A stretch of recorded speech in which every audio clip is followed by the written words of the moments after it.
I want to talk to you this morning about the canon of the New Testament. Did the ancient church muzzle the canon?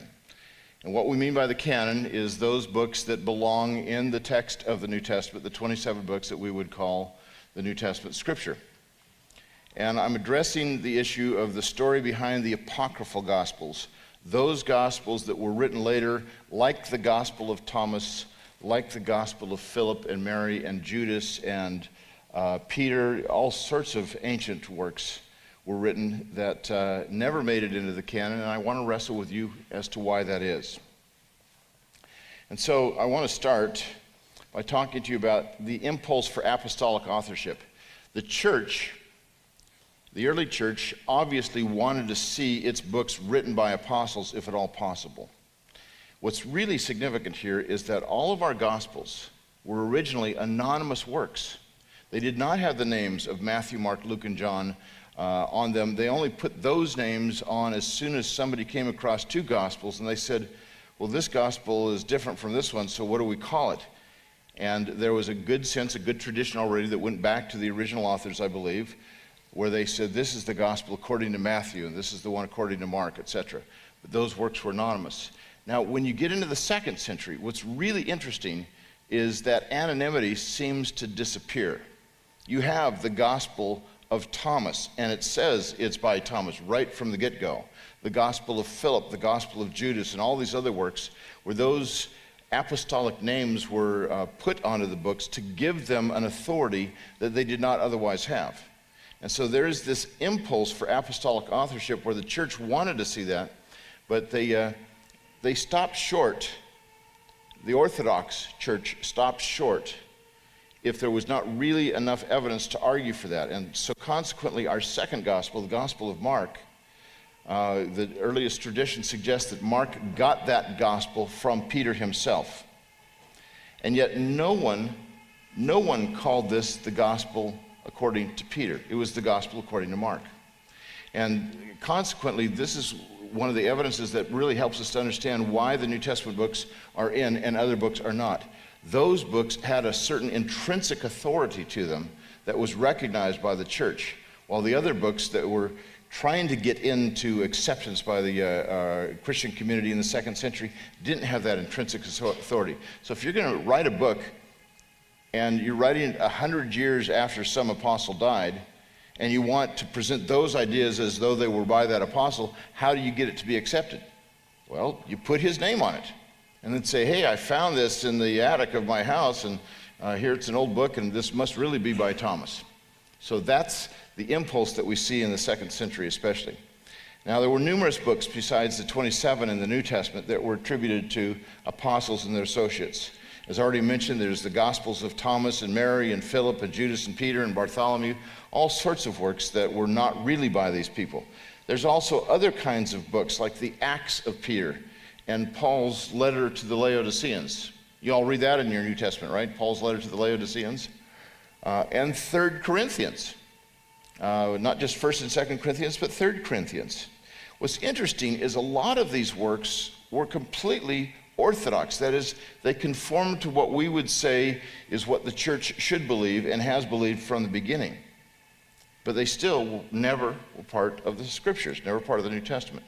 Well, I want to discuss with you briefly what the criteria of canonicity were. These criteria were 3 things, essentially, that the early church followed in terms of thinking about what books belonged in the canon. The first and most important criterion was apostolicity. That is, was a book written by an apostle or an associate of an apostle? Now, another way to think about this is the criterion of antiquity. And by the way, what I'm going to share with you is not just a history lesson. These are things that we need to think about today. When the Gospel of Judas was published a couple of years ago, people were wondering, well, should we put this into the New Testament or not? Well, when you start reading it, you realize it really does not look very orthodox. But even apart from that, should it go in there? What if it were an orthodox document? And one of the criteria that we look at is apostolicity. Was this really written by an apostle or an associate of an apostle? And there is no scholar today who thinks that Judas actually wrote the gospel according to Judas. So it loses on this first criterion. Secondly is the criterion of orthodoxy. Does it conform to what we see in from the other books as to what was orthodox or true doctrine? And essentially what the idea there is, they go back to the words of Jesus that are found in the Gospels, and that became kind of the canon or the standard that the early church followed for what was orthodox. And then finally is Catholicity, and by that I don't mean Roman Catholicity, but that the books were accepted by all the churches. These three criteria guided the church in deciding or really discovering what books belong to the New Testament. Now there's a different definition of the canon between Catholics and Protestants. Roman Catholics would say the canon is an authoritative list of books. Protestants would say it's a list of authoritative books. Now, let me say those again, and just it's where you put the word authoritative that is key. Is the canon an authoritative list of books or a list of authoritative books? Well, if it's an authoritative list of books, then we need to see some authority that grants that authority to the scriptures. And when you look at the universal church councils, there's not a single council that says this is what is scripture.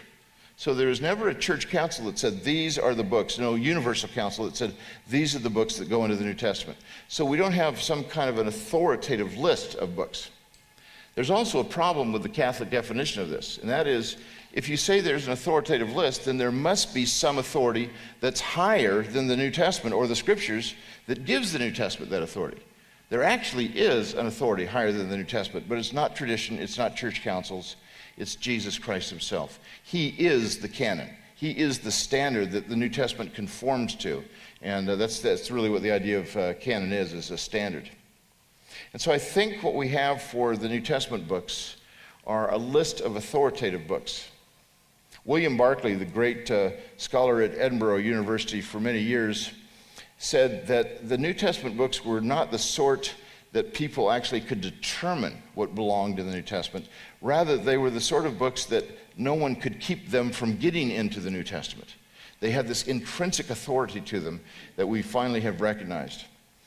And I think that's important for us to realize. They have the ring of truth to them. As we read them, they just seem to bear witness to something that is more important, greater, we might even want to call it inspired, that is part of the text. And so these are the three criteria that were used. Now, what this means is that the early church did not determine which books went into the canon. What the church did was discovered which books were in the canon. And therefore, the Spirit of God guided the church in these decisions in conformity with who Jesus Christ is. So, one of the questions that we want to ask, and we're going to ask two questions this morning, is how did the ancient church view forgeries? Some of you may have heard of the book by Bart Ehrman called Forged, and I think the subtitle is Why the Books of the Bible Were Not Written by the People We Think Wrote Them, something along those lines. Bart Ehrman is a man who teaches at University of North Carolina, Chapel Hill. He's a Moody and Wheaton graduate who, over the years, abandoned the evangelical faith, then abandoned the faith altogether, became an agnostic, and one of his recent books, called God's Problem, says, if there is a God, it is certainly not the God of the Bible, because that's a Nazi deity. So you can see he has kind of not an ambivalent relationship to evangelical Christianity, a hostile relationship. But one of the things he's done in this recent book, Forged, is said something that consistent evangelicals have been saying for decades, and it's very exciting to see a liberal scholar agree with us, and I'll show you what the issue is here. Well, how did the ancient church view forgeries? If they discovered that a book was not written by the person who claimed to write it, that was attributed to it, they would always throw it out. That book is to be rejected. It doesn't matter if it's squeaky clean, orthodox, agrees with the Westminster Confession of Faith or Biola's doctrinal statement. It didn't matter. The fact is that that book was not part of Scripture. So in the 2nd century, there was a letter that was discovered called Paul's letter to the Laodiceans. What it was a pastiche from 4 different letters that Paul wrote. And in the doctoral program at Dallas Seminary, when I taught canon, we go over that letter. We actually translate it in class and discuss it and discuss why this should not be part of the canon. It's completely orthodox. It's quotations from 4 of Paul's letters, but it's not written by Paul. It was written in the 2nd century, so it did not go into the canon. There's 3 Corinthians. 3 Corinthians is also orthodox, and it was written by a man who, when he did it because he said, I really love the Apostle Paul, and so I put his name on it. So when it was discovered that he wrote this letter as a forgery, he was kicked out of the church, and 3 Corinthians was considered not scripture. Then there's the Epistle of Barnabas, which is considered one of the Apostolic Fathers' documents. It is largely orthodox in its views. That is, it has evangelical doctrine to it, its basic perspective. But nobody thought it was written by Barnabas. And in fact, they said, this is a good book. It's important to read. In the Muratorian canon, which is an early list of what the books of the scriptures were in the 2nd century, it said, Epistle of Barnabas is good. We should read this book. But it's not scripture because it was written in our time, 2nd century. So that's a major criterion. And so if someone wants to say to you, well, why doesn't this book go into the canon? Or you'll hear people say, there's these lost books of the Bible that never made it in and the early church suppressed them. You've all heard that kind of thing. Well, the fact is the early church didn't suppress them because we're talking about 1st century documents. And the 1st century documents are those that are written by apostles or the associates, and those are in the scriptures.